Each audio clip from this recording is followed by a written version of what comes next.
안녕하세요. 저는 작년 새로운 출발을 한 30대 후반 여자입니다. 열차 애청자가 된 지도 꽤 오래되었네요. 늘 그렇듯 출퇴근 시 사연을 들으며 무료한 시간을 재미있게 보내고 있어요. 사연을 듣다 보니 작년에 제가 겪은 일도 들려드리고 싶어 사연을 보내봅니다. 남편과 저는 소개팅으로 만나 새싹이 돋아나던 봄의 연인으로 발전했어요. 반년 동안 뜨겁게 연애하던 저희는 동거하게 되었고 다시 돌아온 봄에 결혼을 하게 되었습니다. 남편과 저는 동거하던 집에서 신혼살림을 시작했어요. 모아둔 돈이 있긴 했지만 좀 더 모아서 가는 것이 여러모로 좋을 것 같았어요. 작은 원룸에서 시작한 신혼. 친구들은 저마다 한마디씩 했지만 저희는 행복했습니다. 여보, 어머님 우리랑 같이 살고 싶어 하는 눈치시던데 어쩌면 좋아? 한두 번도 아니고 모른 척해. 우리 엄마 쉬운 시엄마 아니야. 같이 살면 당신이 많이 힘들 거야. 그래도 될까? 그럼 정 안 되면 내가 나설 테니 너무 걱정하지 마. 하여튼 합가는 없어. 난 당신 고생시킬 생각도 없고 두 여자 사이에서 등 터질 생각도 없거든. 그럼 당신만 믿는다. 그래, 나만 믿어. 조금 많이 드센 어머님에게서 든든한 방패막이 되어주는 남편과 함께라면 원룸이 아니라 서울역에서 노숙을 해도 행복할 것 같았어요. 하지만 저에 대한 어머님의 집착 아닌 집착은 심해졌고 저는 지쳐갔어요. 그 사이에서 남편 역시 힘들어지고 있었고요. 여러 가지의 문제가 있었지만 그중 가장 힘든 것이 연락이었어요. 어머님은 제가 적어도 하루에 한 번은 전화하길 원하셨고 저는 알겠다고 대답하며 그만큼 자주 연락하길 바란다는 말이겠지 하고 대수롭지 않게 생각했어요. 저의 직은 의류 판매직이었는데 신혼여행과 매장 공사가 겹쳐 신혼여행에서 돌아와서도 매장 정리가 덜 되어 일주일 정도 더 쉴 수가 있었어요. 그동안엔 저도 집에서 쉬니 어머님께 전화를 자주 드릴 수 있었어요. 하지만 출근하게 되니 바빠졌어요. 거기에다 저는 매장 매니저였기에 할 일이 더 많았어요. 그래도 잊지 않고 연락드리려고 노력했어요. 남편이 5살 때 남편의 부모님은 이혼하셨고 어머님은 어린 남편을 혼자 키우느라 고생을 많이 하셨다고 들었던 터라 더 노력했어요. 하지만 새 단장을 한 매장은 일이 넘쳐났고 저는 일에 치여 연락드리는 것을 깜빡하고야 말았어요. 다음 날 출근을 하는데 문득 어머님 생각이나 전화를 드렸더니 전화 연결이 되지 않더라고요. 전 이상했지만 출근길이었던 터라 금세 잊었어요. 그날 저녁 퇴근을 하고 돌아온 남편이 곤란하다는 듯 저에게 물어오더라고요. 여보, 혹시 어제 엄마한테 전화 못했어? 나 어제 진짜 바빴어. 당신도 알지? 요즘 우리 매장 일 진짜 많은 거. 그래서 깜빡했지 뭐야? 근데 당신 어떻게 알았어? 엄마한테 전화 왔더라고. 좀 토라진 것 같아. 남편의 말을 듣는데 왜 통화 연결음도 없이 전화가 연결되지 않았는지 알 것 같더라고요. 혹시 어머님 나 차단했어? 내가 전화 안 했다고? 남편은 멋쩍은 듯 고개를 끄덕였고 전 너무 황당하더라고요. 전화 한 번 안 했다고 며느리 전화를 차단하는 시어머님, 들어는 본 적 있으신가요?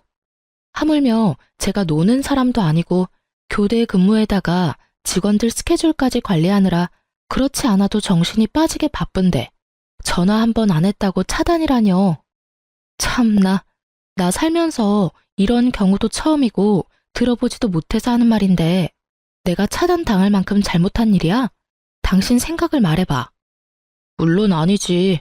아니긴 한데 당신도 알다시피 어머니 성격이 좀 그렇잖아. 어머님 진짜 웃기신다. 당신 두고 왜 나한테 집착하셔? 전화가 그렇게 받고 싶으시면 당신한테 전화하라고 하면 되잖아. 당신한테 들은 말도 있고 해서 나도 어머님께 잘하고 싶어. 당신 말대로 혼자 고생하셨을 생각하니까 같은 여자로서 안쓰럽기도 하고 해서 말이야. 근데 이건 해도 해도 너무하잖아. 아니, 차라리 잘 됐네. 할 말도 없는데 매일같이 전화해야 되는 거 힘들었어, 나도. 어차피 차단당한 거 나도 앞으로는 연락 안 할 거라고. 너무 흥분하지 말고 당신이 조금만 마음 넓게 써주면 안 될까? 한평생 딸 가진 친구들 보면서 부러워만 하다가 당신같이 예쁘고 착한 며느리가 생기니까 딸 같아서 친하게 지내고 싶었나 봐. 통화도 자주 하고 수다도 떨고 말이야. 딸? 당신 말 한 번 잘했다. 나 우리 엄마한테도 일주일에 한 번 전화해. 우리 엄마라고 나랑 통화 안 하고 싶겠어? 자기랑 통화할 시간에 좀 더 쉬라고. 가끔 하는 전화도 안부만 묻고 빨리 끊는다고. 근데 어머님은 통화 한 번 시작하면 2, 30분은 기본이야. 일하는 며느리 일도 못하게 그렇게 전화통 붙잡고 있는 게 딸처럼 여겨서 하시는 행동이야? 당신 생각은 그래? 아니지. 미안해, 여보. 내가 이렇게 사과할 테니까 마음 좀 풀자, 응? 내가 앞으로 더 잘할게. 그러니까 마음 풀고 어머니한테 같이 가주기만 하면 안 될까? 그냥 같이 가주기만 하면 돼. 나머진 내가 알아서 할게. 뭐? 왜? 어머님이 무릎 꿇고 빌기라도 하래? 그게 아니라. 남편은 우물쭈물 말끝을 흐리더라고요. 전 그런 남편의 부탁을 무시했고 남편은 애걸복걸을 해댔습니다. 결국 전 백기를 들었어요. 알고 보니 결혼 후 제가 시어머님과 일에 치여 정신없는 동안 남편이 혼자 저희 부모님을 모시고 점심도 대접하고 용돈도 드리고 심지어 저도 깜빡한 부모님의 결혼기념일에 꽃바구니까지 보냈다고 하더라고요. 그 말을 엄마에게 전해 듣는데 그깟 사과 눈 꼭 감고 한번 하자 싶었어요. 그 흔한 공치사 한 번 없이 묵묵히 친정에 저보다 더 신경을 써준 남편인데 뭔들 못하겠냐 이런 생각이 컸어요. 거기에다 남편이 같이 가게만 하면 알아서 다 한다니 그 말을 믿어보기로 했죠. 전 주말에 연차를 내고 시댁으로 향했어요. 어머니, 저희 왔어요. 이 사람 원래 주말엔 못 쉬는데 오늘 어머니한테 온다고 연차까지 썼어요. 요즘 이런 며느리가 어디 있어? 그렇지 않아요, 어머니? 남편이 너스레를 떨며 분위기를 풀어보려 했지만 어머님은 눈길도 주지 않더라고요. 제 상식으론 도저히 이해할 수 없었지만 이런 일로 이혼할 수도 없는 노릇이니 제가 먼저 입을 열었습니다. 어머님, 마음 푸세요. 매장도 넓힌 데다가 직원까지 더 많아져서 제가 정신이 없었어요. 남들이 들으면 하루 종일 일만 하는 줄 알겠다. 퇴근 안 하니? 퇴근하고 전화하면 되지. 그럴 정신도 없으면 일은 어떻게 하니? 어머니, 이 사람 퇴근하고 집에 와서도 저 저녁 차려주고 바로 일한다고 바빠요. 어제도 여기 온다고 새벽까지 일 마무리하고 아침 일찍 매장 들려서 정리해놓고 왔다고요. 어이구 참, 세상 일은 너 혼자 다 하는구나. 그래봤자 쥐꼬리 같은 월급 받으면서. 쥐꼬리라뇨. 이 사람이 저보다 더 많이 벌어요 이제. 뭐? 그깟 옷가게에서 그렇게나 번다는 말이야? 평소 알게 모르게 제 직업을 깔보던 어머님은 꽤 놀란 눈치였어요. 그런 어머님의 분위기를 읽은 남편은 이때다 싶은지 쉬지 않고 말을 쏟아냈어요. 그깟이 아니에요. 그래도 이름 있는 브랜드라고요. 그것도 그렇고 이 사람 그냥 직원이 아니라 매니저, 그러니까 관리직 같은 거라 성과 보수도 있어서 어떤 달은 저보다 더 벌 때도 있어요. 그러니까 그만 마음 푸시고 이해 좀 해주세요. 이 작은 몸으로 주말에도 못 쉬고 이러는데 얼마나 힘들겠어요. 이 사람 계속 잠도 못 자고 해서 이틀에 한 번씩 코피까지 쏟는다고요. 그렇게나 바빠? 너 그러다 몸 다 상하겠다. 너희 밥은 먹었니? 사실 코피까지 쏟진 않았는데 목에 핏대까지 세워대며 말하는 남편을 보며 어머님은 마음이 풀리셨는지 밥까지 차려주시더라고요. 물론 차단도 푸셨고요. 그리고 앞으로 바쁘면 굳이 하루에 한 번씩 연락하지 않아도 된다는 말까지 들었어요. 중간 역할을 톡톡히 해준 남편이 얼마나 듬직하던지. 다른 건 몰라도 남편 복은 있다고 생각했었어요. 앞으로 남편 새끼가 제 뒤통수를 어떻게 칠지 상상도 못하고요. 하여튼 좋은 분위기에서 시댁 방문은 마무리가 되었고 전 이제 이런 일로 사람 피곤하게 만들 일은 없겠지 하고 안심했어요. 하지만 시어머님은 상식 밖의 사람이었고 제가 연락을 드리지 않으니 어머님이 전화를 해대기 시작하더라고요. 바빠서 전화를 받지 않으면 받을 때까지 하는 어머님. 점점 심해지는 어머님의 선 넘는 전화에 전 지쳐갔고 예민해지고 있었어요. 당연히 일에도 지장이 생겼어요. 한번 시작하면 끝날 생각이 없으신 어머님과 부재중. 본사에서 오는 연락을 놓치는 일은 다반사였고 항상 미소가 얼굴에 장착되어야 하는 제 얼굴엔 스트레스로 인해 미소 따윈 지어지지 않는 지 오래였어요. 일이 이렇게 되니 더는 참아선 안 되겠더라고요. 그래서 전 남편을 붙잡고 얘기를 했어요. 여보, 나 진짜 미치겠어, 어머님 때문에. 또 왜? 본론은 시작도 안 했는데 남편도 지긋지긋한지 말에 날이 서 있더라고요. 저는 그런 남편의 모습에 더욱 화가 치솟았습니다. 또 왜? 몰라서 물어? 아, 당신은 모르겠다.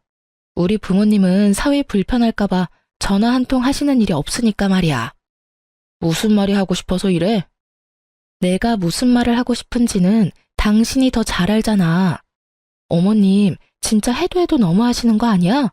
출근해서 일하고 있는 시간인 거 뻔히 다 아시면서 통화 시작했다 하면 끊을 생각도 없이 쓸데없는 말만 하신다고. 쓸데없는 말이라니? 당신은 무슨 말을 그렇게 해? 그럼 옆집 개가 임신을 했는데 그 아빠가 누구인지, 옆집 아주머니는 무거운 짐을 들다가 허리가 삐끗했는데 수술해야 할지 그냥 한의원을 다녀야 할지 등등. 이게 쓸데있는 말이야 그럼? 적적하시니까 그러시겠지. 적적하면 당신한테 전화하라고 해. 그럼 되겠네. 알겠어. 알겠으니까 그만 좀 해. 하루 이틀도 아니고 나도 미치겠어. 그런 식으로 얼렁뚱땅 넘어갈 생각하지 말고 당신이 어떻게 좀 해.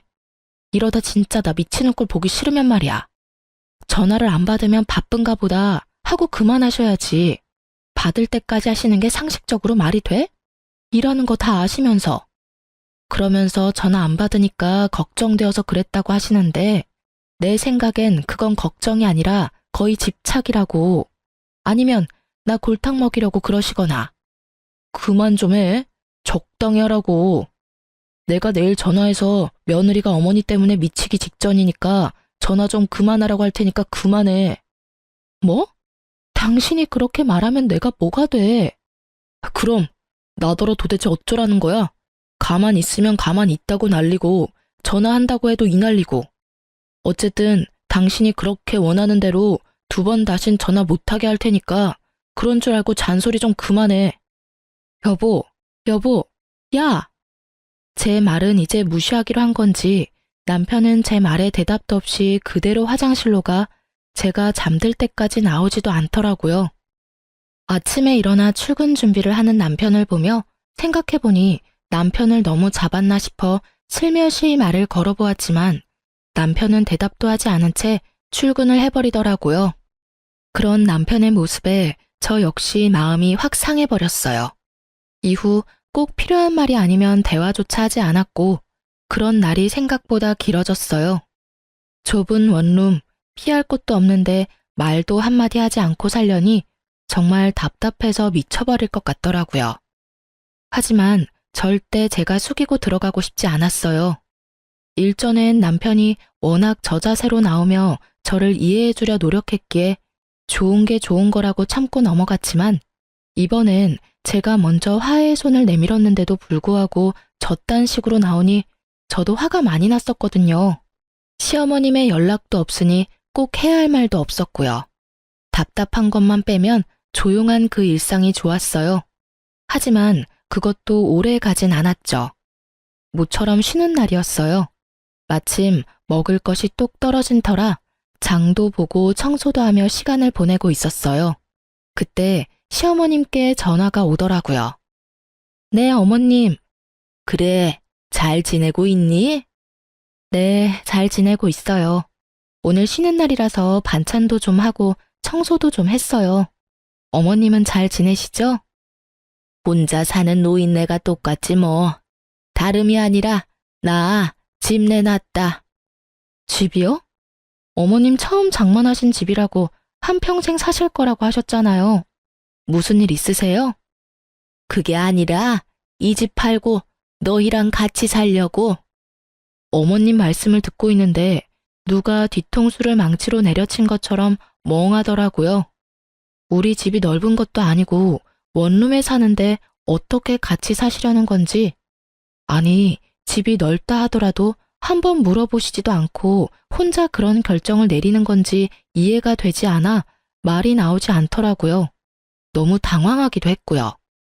예, 내 말 듣고 있니? 아, 네. 듣고 있어요. 저희랑 같이 사신다고요? 그래, 시세보다 싸게 내놔서 아마 금방 팔릴 거다. 어머님, 저희 원룸 사는 거 잊으신 거 아니죠? 남편이랑 저랑 회사도 가깝고 돈 좀 더 모아서 대출 조금이라도 덜 내고 이사 가려고 아직 원룸 살고 있잖아요. 내가 치매라도 걸린 줄 아니? 뭐 그렇게 설명하고 있니? 너희 원룸 사는 거 나도 다 안다. 그런데 어떻게 같이 살아요? 저희 둘 살기도 좁은데요. 내가 그래서 집을 내놓은 거야. 집 한 돈에 너희 모아둔 돈 꽤 되지? 그거 합치면 지금 내가 사는 집보다 큰 집 살 수 있을 게야. 그럼 대출할 필요도 없고 집도 넓어지고 혼자 있는 내 걱정도 할 필요 없으니 여러모로 얼마나 좋니? 그럼 그런 줄 알고 너희도 이사할 준비나 하려무나. 볼일을 마치신 어머님은 제 대답은 필요도 없다는 듯 전화를 끊어버리셨어요. 길지도 않은 통화에 너무 충격적인 내용이 많아서 전 멍하니 휴대전화를 보며 서 있었어요. 하나 둘 머릿속 정리가 끝나고 합가해야 한다는 결론에 도달했을 때 전 남편에게 전화를 걸어 할 말이 있으니 빨리 들어오라는 말을 하고 전화를 끊었어요. 그나마 다행스러운 건 남편도 어머님을 모시고 사는 건 반대했었다는 것이었어요. 그날 저녁 남편은 퇴근을 하고 돌아왔고 여전히 남편의 얼굴은 어두웠어요. 무슨 일인데? 표정만큼 말투도 어두웠지만 전 더는 큰 싸움으로 키우고 싶지 않아 오르는 화를 꾹 누르고 최대한 상냥하게 말하려고 애썼습니다. 어머님 오늘 전화하셨는데 집 내놓으셨대. 우리랑 같이 사시려고 그러셨다는데 당신 생각은 어때? 당신도 반대하지? 예전에 같이 안 살 거라고 나한테 모르는 척하라고 그랬었잖아. 그렇지? 그래? 나한텐 별말 없으시던데. 아, 어머니랑 아버지 다시 합치신다고 하시던데 그래서 그러시나 보다. 아버님이랑 어머님이 다시 합치신다니? 그게 무슨 말이야? 당신만 가끔 아버님 만나는 거 아니었어? 어머님도 만나고 계셨던 거야? 아니, 최근에 만나셨나 봐. 아버지가 어머니한테 연락했는데 어머니도 나 장가가고 적적하셨는지 가끔 만나시다가 다시 합치기로 하셨나 봐. 아버지 몸도 요즘 안 좋으셔서 어머니도 걱정되셨겠지 뭐. 여러모로 잘된 일이지. 새로 추가된 사실에 저도 모르게 언성이 올라갔어요. 여러모로 잘된 일? 당신 진짜 그렇게 생각해? 그럼 두 분이 오순도순 같이 사시면 되지. 우리까지 왜 같이 살재? 그거야, 나랑 아버지는 함께 살지 못했으니까 이제라도 같이 살고 싶으신가 보지. 며느리도 생겼으니 더 함께하고 싶으시겠지. 아닌가? 어쩌면 어머니 뜻일 수도 있겠다.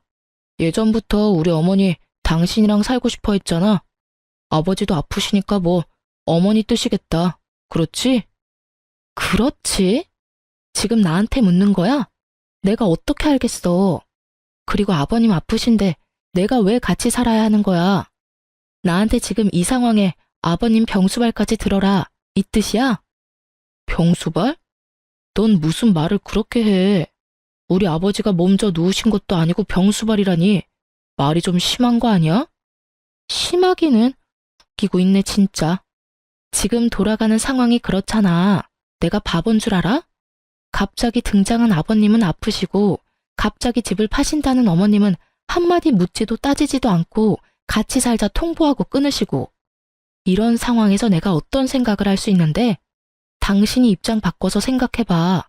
다른 생각이 드는지 말이야. 꼭 그렇게 따지고 들어야겠어? 당신 말대로 그렇다고 치자.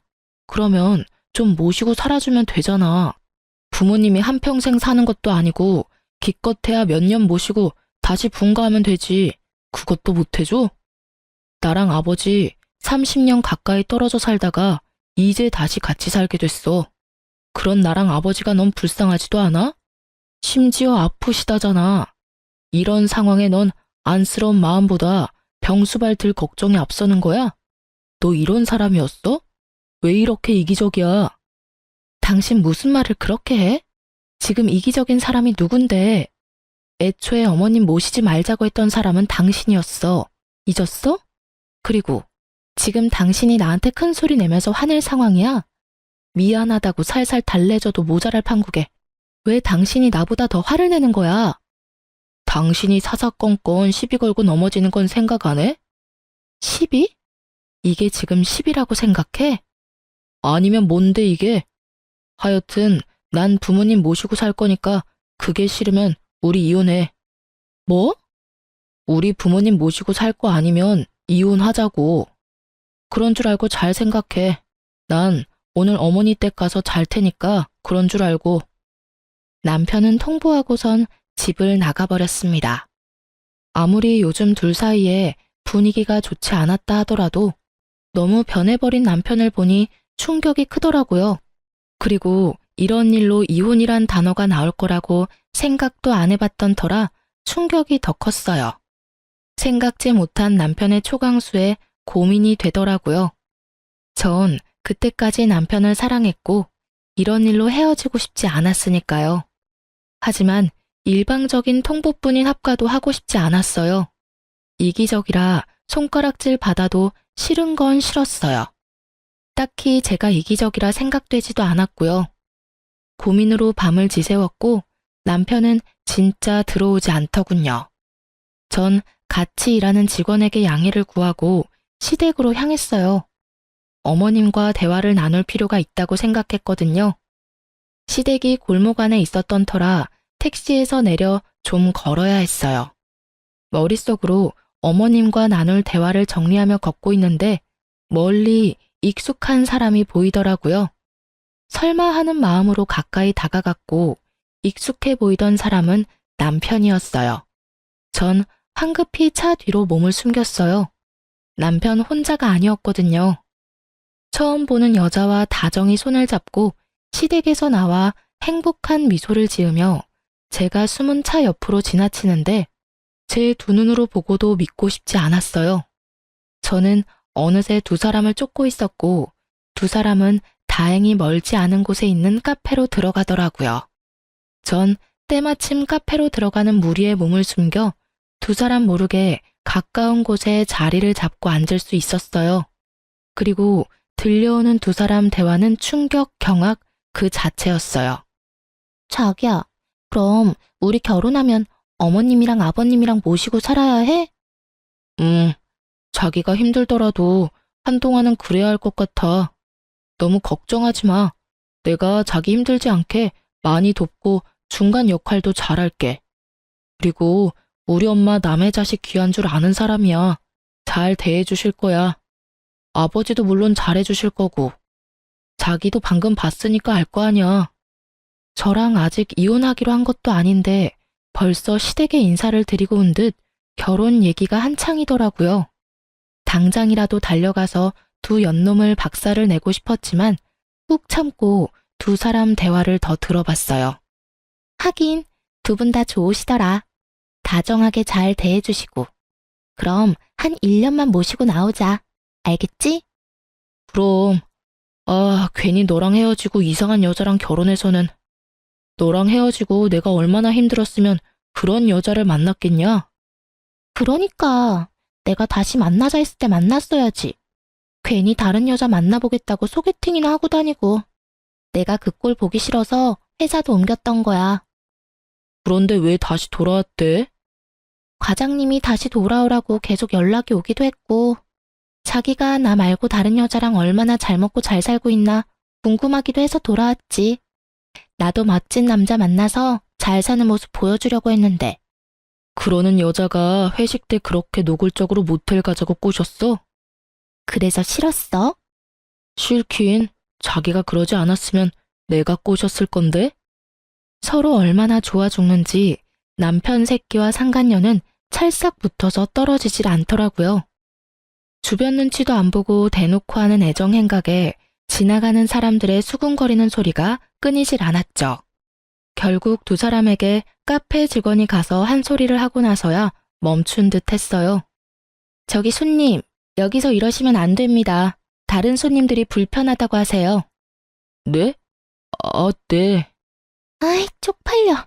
그러게, 그만하라고 했잖아. 멈출 수 없는 걸 어쩌겠어. 으이그.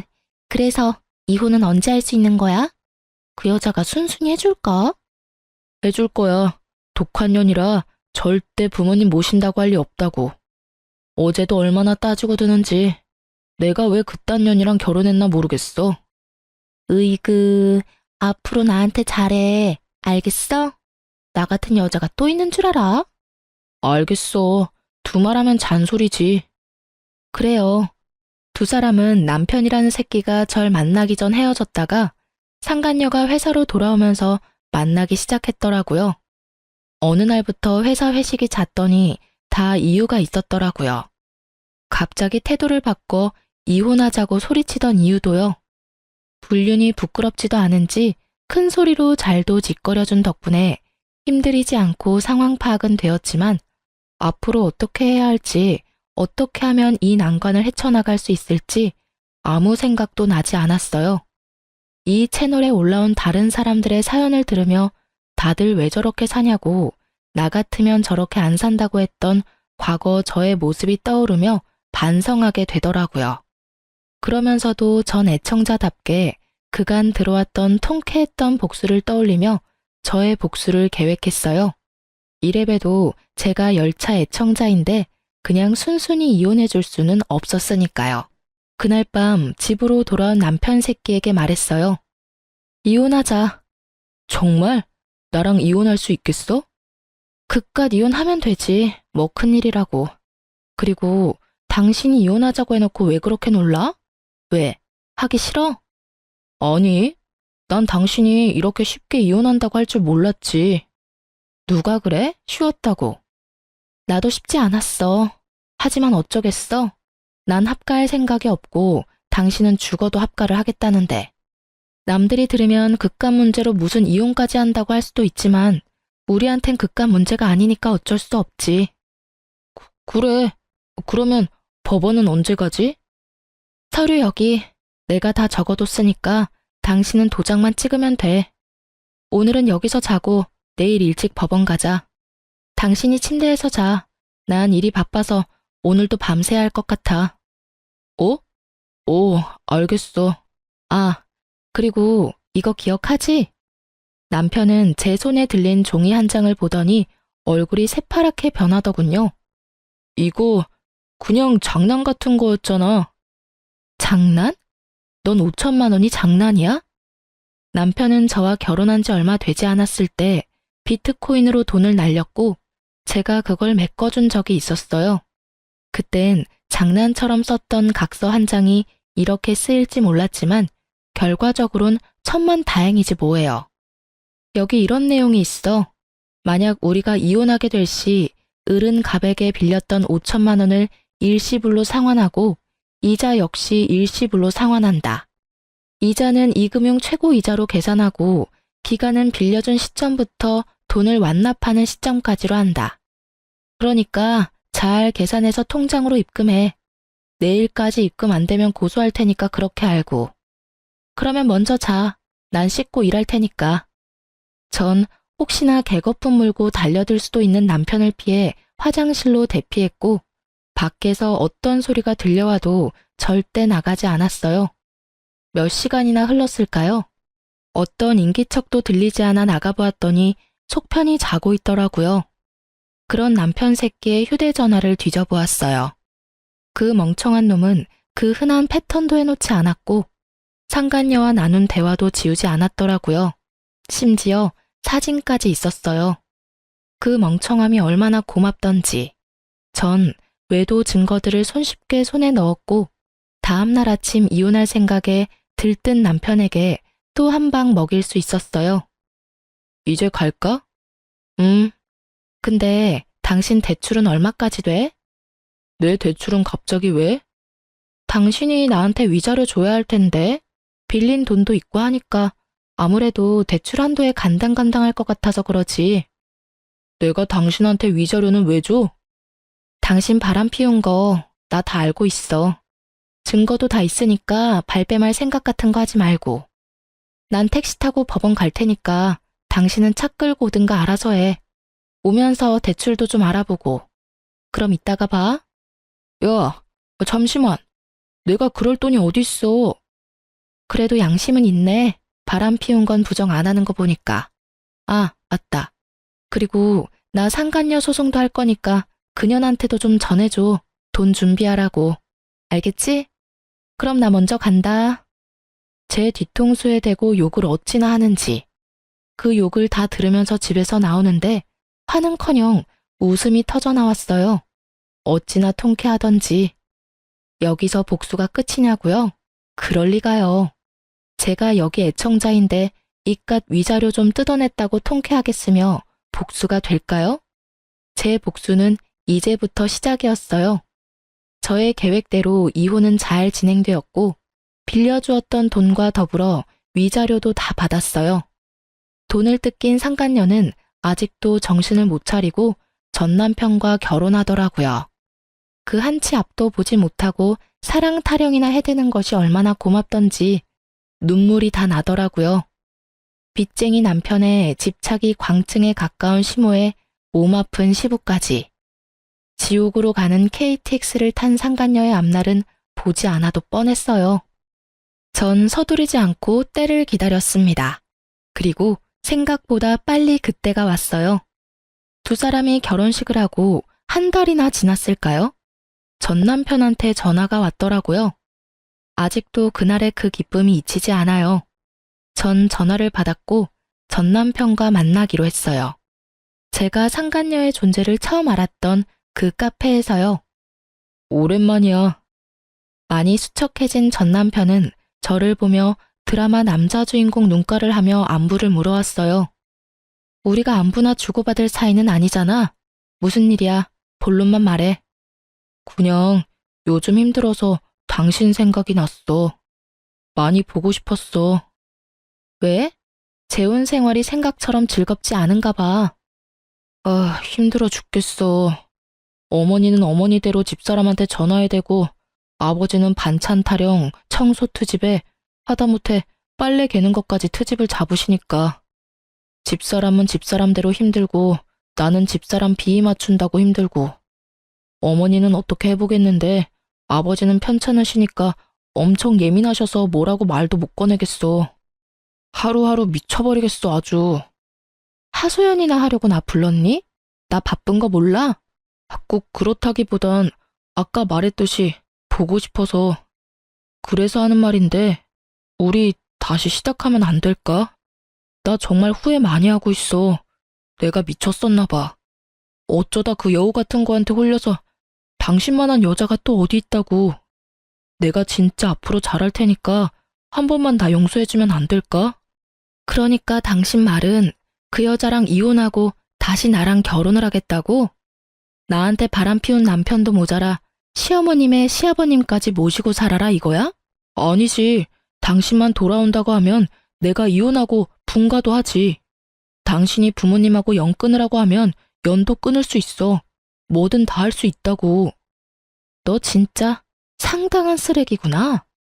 뭐? 내가 너 바람 피운 거 바로 여기 이 자리에서 알았어. 그때 네가 한 말 아직도 기억해놔. 나 같은 여자 만난 거 후회한다고, 미쳤었다고. 앞으로 정말 잘할 거라고 그렇게 얘기했었지. 이 말 어디서 많이 들은 말 같지 않아? 어? 그게 말이지. 방금 네가 나한테 한 말이랑 똑같아도 어쩜 그렇게 똑같니? 조그만 양심이라도 있다면 대사라도 바꾸지 그랬어? 하긴 양심이란 게 있는 사람이면 지금 내 앞에서 그딴 개소리나 짓거리는 일은 없었겠지. 아니, 애초에 바람 같은 걸 피지도 않았겠지. 뭐? 개소리? 너 말 다 했냐? 난 말 다 했는데 넌 덜 했냐? 설사 그렇다고 한들 난 더 듣고 싶지 않으니까 먼저 일어나 볼게. 그리고 이런 일로 다시는 연락하지 마. 나 너 목소리 듣는 것도 역겨워. 알겠어? 전 분노로 곧 죽을 듯한 전 남편을 뒤로 한 채 카페를 나왔어요. 야, 네 전 남편 곧 죽겠던데 몰골이 저승사자랑 하이파이브하고도 남을 것 같았어. 자기 무덤 자기가 팠지 뭐. 사진은? 잘 찍었어? 당연하지. 너한테 보냈어. 확인해봐. 친구가 보내온 사진엔 제법 다정하게 마주 앉은 전 남편과 제가 있더라고요. 네, 그렇습니다. 전 이 사진을 위해 오늘 전 남편을 만나러 나왔습니다. 친구에게 받은 사진을 전 상간녀에게 보내버렸고 사이가 심하게 나빠졌는지 전 남편이 제가 전화를 받지 않으니 정성스럽게 음성을 남겼더라고요. 야, 이 미친년아. 그딴 사진을 보내? 너 제정신이야? 니년 때문에 내가 얼마나 들들 볶인 줄이나 알아? 몇 날 며칠을 싸우고 있다고. 한 번만 더 이딴 짓 했다간 가만 안 둘 테니까 그런 줄 알아? 더럽기가 걸레보다도 더한 전 남편의 입담을 들으며 전 그저 웃었어요. 아직 복수가 끝나지도 않았는데 이렇게 화를 내주니 앞으로는 얼마나 더 골머리가 아프고 분노가 치솟을까 싶어서요. 전 주저없이 남편의 욕설에 대한 보답을 실행하기로 했어요. 전 남편의 회사로 두 사람의 외도로 인해 저와 이혼하게 되었다는 사실을 보내버렸거든요. 바람 피운 두 연놈이 멀쩡하게 회사 다니는 꼴을 어떻게 보고만 있겠어요? 거기에다 전 남편의 회사엔 말 많기로 유명한 전시모의 친구까지 근무하셨기에 꽉 먹고 알 먹고였어요. 그 친구분은 저의 예상보다 더 빠르게 친구 사이에 소문을 쫙 내주셨고 전시모는 그렇게 자랑에 대던 아들 덕분에 친구들 사이에 얼굴도 들고 다닐 수 없는 지경에 이르렀죠.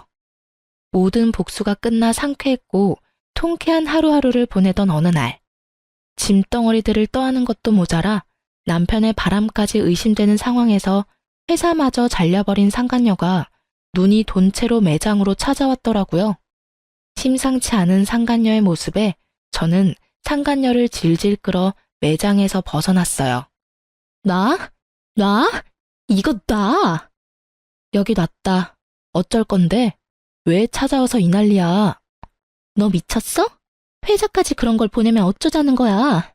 원하는 대로 위자료 다 줬으면 됐잖아. 누가 그래? 내가 원하는 게 위자료가 끝이라고.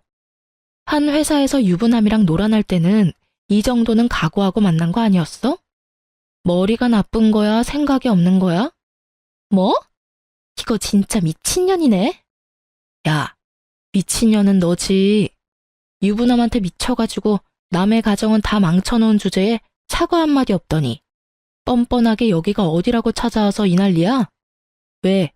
막상 가져보니 상상과는 달라도 너무 달랐나 봐. 네가 한 짓이 있는데 결혼만 하면 행복할 줄 알았니? 생각이 없어. 하긴 생각이 없으니까 그딴 짓을 하고 행복하길 바랬겠지. 너 말 다 했어? 얼굴이 터질 듯이 붉어진 상간녀는 급기야 제 뺨을 때리더니 머리채를 잡고 휘두르기 시작했어요. 저 역시 가만 있을 수는 없었어요. 다년간 의류박스를 옮기며 차곡차곡 정립했던 팔뚝 힘을 쓸 때가 왔고 전 아낌없이 그 힘을 사용했어요. 한 손으론 상간녀의 머리채를 한 움큼 잡아 흔들었고 한 손으론 주먹을 꽉 쥐고 마구 휘둘렀어요. 발도 쉬게 할 순 없어서 발길질도 좀 했네요. 얼마나 신나게 때렸는지 정신을 차려보니 상간녀가 벌벌 떨더라고요. 저도 얼굴 여기저기 긁히긴 했지만 저의 압도적인 승리인 건 확실했어요. 너, 내가 가만 안 둘 거야. 경찰에 신고할 거라고. 때리기도 네가 먼저, 머리채도 네가 먼저 잡은 거 잊었니? 멍청하다 하니까 진짜 멍청한 말만 골라서 한다. 멍청한 년. 그리고 나 위자료 덕분에 돈 많아서 신고한다고 협박해대도 겁도 안 난다, 야. 아, 맞다. 나 네 남편 새끼한테도 돈 많이 받았지? 알려나 모르겠는데 나한테 빌린 돈이랑 위자료 준다고 그 새끼 대출 꽤 받았을 텐데 회사까지 잘려서 어쩐대? 그래도 뭐 두 사람 아직 젊으니까 어떻게 해서든 헤쳐나가면 되겠지. 안 그래? 뭐? 대출? 그 인간 대출까지 있단 말이야? 어머, 몰랐니? 아마 한도 끝까지 받아서 나 줬을 텐데. 완전히 속았어. 이게 다 너 때문이야. 다 너 때문이라고. 내가 가만히 있을 줄 알아? 네가 나한테 보낸 사진, 그거 네가 다니는 매장 본사에 다 보내버릴 거야. 나도 너 매장 시켜버릴 거야. 그리고 나도 상간녀 소송할 테니까 너 각오해. 알겠어? 상간녀 같은 소리 한다. 겨우 그 정도로 상간녀 소송을 할 수 있을 것 같아? 내가 네 남편이랑 안고 있니? 아니면 하다못해 손이라도 잡고 있니? 그냥 마주 앉아 있는 걸로 상간녀 소송? 마음대로 해봐. 난 네 남편이랑 아무 사이도 아니라는 증거가 차고도 넘치니까 명예훼손으로 고소당하고 싶으면 마음대로 해보라고. 그리고 앞으로 2번 다시 찾아오지 마. 또 찾아와서 이딴 짓 하면 네가 좋아하는 그 신고 내가 해줄 테니까.